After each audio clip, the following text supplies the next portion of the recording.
La problématique est assez simple. La rotation des cultures est un des principes de l'agriculture biologique. Elle repose en l'alternance de légumes appartenant à des familles botaniques différentes.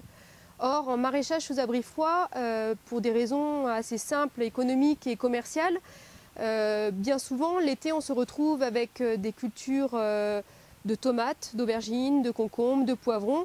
Et bien souvent, dans ces conditions, les rotations des cultures se résument en l'alternance de deux familles botaniques, les cucurbitacées et les solanacées. Dans ces conditions, il n'est pas rare d'avoir des problèmes de fatigue des sols, de pathogènes et de ravageurs dans les sols, de plus en plus présents. La biofumigation, qui est une technique de désinfection des sols, a été proposée comme étude à la station pour être une alternative à ces problèmes de fatigue des sols.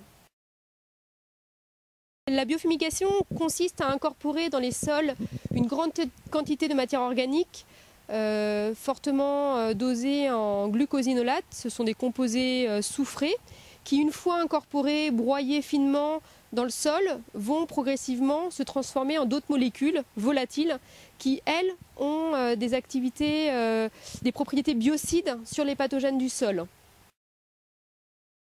Donc, de nombreux travaux ont été menés un peu partout en France, ont montré l'intérêt de cette technique à la fois sur les pathogènes et sur certains ravageurs du sol. Notre démarche était un petit peu différente. On a souhaité tester cette technique dans notre contexte et évaluer sa faisabilité. Quand semer les plantes biofumigantes, quand les incorporer, quelle place elles allaient prendre finalement dans la rotation des cultures. On a eu vraiment une approche technique et économique de cette nouvelle technique. Nous avons testé trois modalités. La première étant le témoin sans biofumigation. Donc l'été, on avait des cultures de vente, et également des cultures l'hiver. On a eu une modalité avec biofumigation sous abri, avec des cultures l'été, mais l'hiver un cycle de biofumigation. Et enfin, une technique un petit peu particulière qu'on a appelée biofumigation à l'extérieur, où les plantes étaient semées à l'extérieur sur une parcelle plein champ et étaient par la suite fauchées et réincorporées sur nos parcelles sous abri.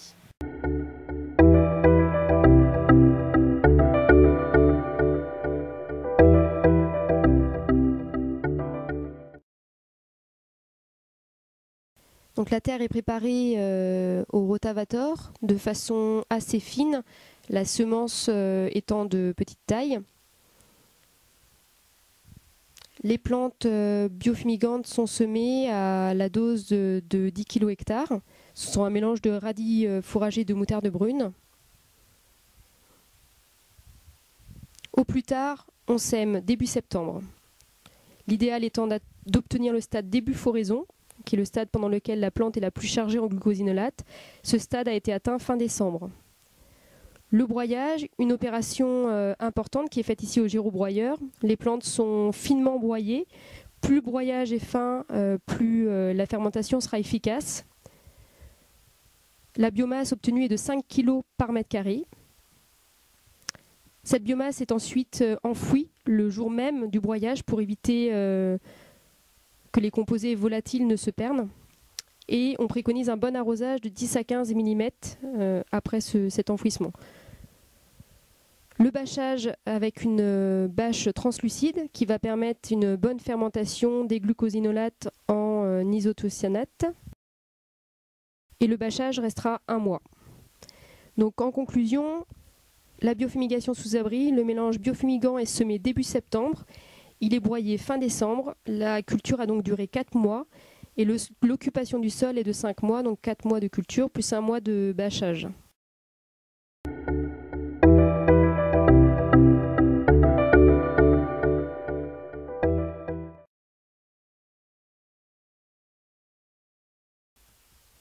Le stade floraison est atteint le 15 septembre.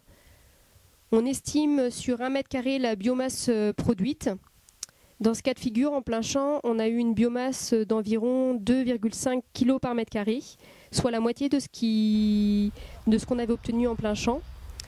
On se rend compte que pour avoir la même biomasse en plein champ que sous abri, il faut semer donc 2 fois plus de surface. Le fauchage, donc, il est fait au rotofil pour des questions pratiques. Et il y a une étape assez laborieuse de transfert des plantes biofumigantes du plein champ à l'abri. Ici, chaque plante ramassée est pesée pour des contraintes d'expérimentation, mais on peut penser qu'un producteur pourrait mécaniser cette étape. Les plantes sont ensuite épandues sous abri de façon la plus homogène possible. Les étapes qui suivent sont les mêmes que dans le cas de la modalité biofumigation sous abri. Donc une étape d'incorporation, d'arrosage et pour finir de bâchage.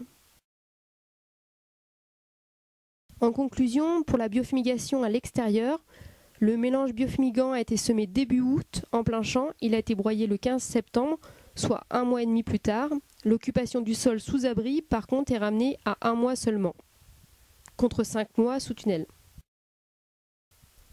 Si on prend l'exemple d'un semis plus tardif en plein champ, dans cet exemple, les plantes biofumigantes ont été semées seulement 15 jours plus tard, mais le broyage n'a eu lieu qu'1 mois plus tard et la biomasse produite était 2 fois plus faible, donc autour de un peu plus de 1 kg par mètre carré de biomasse. Donc, quels sont les résultats agronomiques ? Même si l'objectif premier de notre expérimentation n'était pas de montrer une efficacité de la technique sur les pathogènes du sol, d'autant plus que notre parcelle n'a pas de problème ciblé de pathogènes, nous avons malgré tout fait des comptages sur les cultures d'été pour estimer les rendements. Donc sur le graphique, ces rendements sont exprimés en pourcentage du témoin. Donc 100%, le trait rouge correspond au témoin. On se rend compte que 4 années sur 5, les rendements des parcelles biofumiguées sont soit identiques, soit supérieurs aux parcelles témoins. Il n'y a qu'une année où finalement les rendements en biofumigation sont inférieurs aux témoins. C'est l'année 2011 et ça s'explique assez simplement. C'était une culture de tomates qui a pu produire sur les parcelles témoins jusqu'en novembre, alors que sur les parcelles biofumiguées, on a été obligé de décourter la culture pour pouvoir semer les plantes biofumigantes. On se rend compte également que pour 4 années sur 5, les rendements obtenus avec la biofumigation à l'intérieur sont supérieurs aux rendements obtenus avec la biofumigation à l'extérieur. On peut se poser la question de l'efficacité de la technique. En tout cas, on s'est rendu compte que les résultats étaient d'autant plus significatifs que la biofumigation avait été réussie. Donc on entend par réussi à la fois que le stade floraison a bien été atteint et que la biomasse produite a dépassé les 4 kg par mètre carré. Quelles sont les contraintes de la technique ? Bon, tout d'abord, le temps d'occupation du sol. On l'a vu, il est important sous tunnel, de 3 à 6 mois suivant les années. Pour la biofumigation à l'extérieur, par contre, le temps d'occupation du tunnel est ramené à 1 mois seulement. C'est le mois du bâchage. On a une deuxième contrainte qui est l'obligation d'arracher certaines cultures avant la fin des récoltes. On vient de le voir avec la tomate.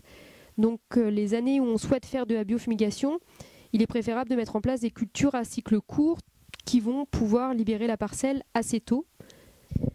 En ce qui concerne la surface à semer, pour obtenir les mêmes biomasses en plein champ que sous abri, il faut semer 2 fois plus de surface. La plante biofumigante se développe en effet moins bien en plein champ que sous abri. Et enfin, pour l'étude économique, la biofumigation sous tunnel, les temps de travaux sont estimés à 4 heures pour 100 mètres carrés. Par contre, à l'extérieur, on double ce temps de travail à 8 heures pour 100 mètres carrés. Ça s'explique assez simplement par l'opération de transfert et d'épandage des plantes biofumigantes. Bon, ce temps est probablement surestimé dans notre essai, puisqu'on a comptabilisé toutes les plantes importées dans le tunnel. Cette opération pourrait être mécanisée chez un producteur. Il faut aussi prendre en compte dans ces temps de travaux la proximité de la parcelle. Notre parcelle était quand même assez proche de notre tunnel. En conclusion, il est essentiel de respecter le calendrier de semis des plantes biofumigantes, ne pas semer après début août en plein champ et ne pas semer après début septembre sous abri. Il y a une corrélation a priori entre la biomasse obtenue, une belle biomasse obtenue, le stade floraison, et l'effet sur les rendements. Après, on se pose la question de l'effet de cette technique. Est-ce que c'est bien un effet biofumigation, donc désinfection des parcelles, ou simplement un effet couvert végétal, diversification de la rotation, ou tout simplement une désintensification des rotations. La biofumigation à l'extérieur est-elle aussi efficace que celle pratiquée sous tunnel ? On se pose quand même la question. Il est possible qu'il y ait une moindre efficacité D'une part parce que le système racinaire reste au champ dans la parcelle, et d'autre part lors du transfert des plantes biofumigantes, les composés volatiles ont pu être un petit peu perdus.